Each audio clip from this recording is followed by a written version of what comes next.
So I like Peter Millar golf shirts, but I don't particularly like the golfers who wear Peter Millar. So the most often misperception that people get wrong about me on the golf course is that I'm a Republican and I may be white and I may have had the privilege to grow up at a country club, but I am not a Republican. I am not conservative. I am a socialist. And I want to talk about golf through the lens of two brands, Peter Millar and Melbourne.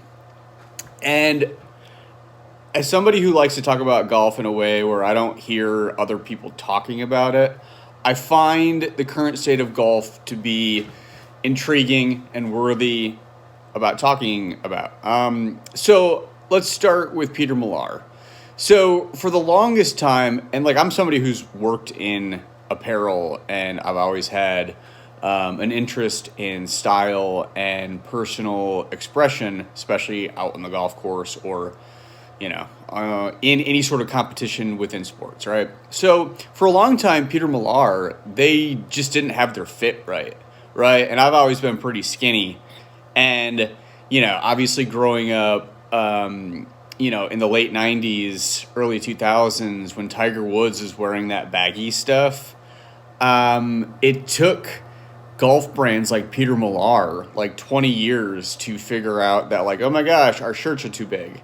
Like for a long time, even like a size small in Peter Millar was just like massive, right? And then when you're looking down at the ball and you got like this huge piece of fabric around your belly, it's like, dude, I'm not wearing that, especially when golf shirts are like over $100 now. So I think Peter Millar is interesting because of the price point, and the people who have disposable income are all older. And I know a lot of conservative people who wear Peter Millar. So like I said, I like Peter Millar golf shirts. I don't really particularly like the golfers who wear Peter Millar. So let's wrap up with Melbourne.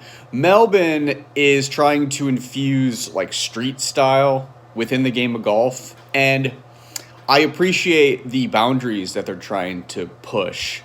Because I think golf is perfect. I don't think any rules need to be changed with golf.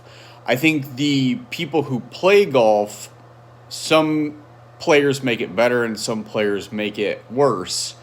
And I think, when Melbourne sponsors somebody like Jason Day and they're pushing boundaries about what's acceptable to wear out on the golf course, I find it to be intriguing. That said, I'm not interested in wearing Melbourne golf.